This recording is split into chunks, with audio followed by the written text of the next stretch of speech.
গ্রিসের পতাকা।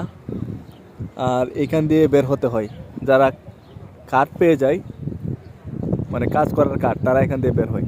আর এই যে এখানে বিকালবেলা একটা ছোটোখাটো হাট বসে, তারা মালামাল বিক্রি করে এগুলো দিয়ে। আর এখানে অনেকে আছে আড্ডা মারে। আর এইখানে রাউটার আছে, রাউটারে তারা নেটওয়ার্ক বা ওয়াইফাই ব্যবহার করে কথা বলে। আর এটা তো দেখলেন, এদিক দিয়ে ফিঙ্গারের জন্য যাওয়া হয়, আমরা এই দিক দিয়ে গিয়ে তারপরে ফিঙ্গার দেওয়া হয়। আর এটা তো দেখলেন অনেক বড় একটা, বিশাল বড় একটা ক্যাম্প।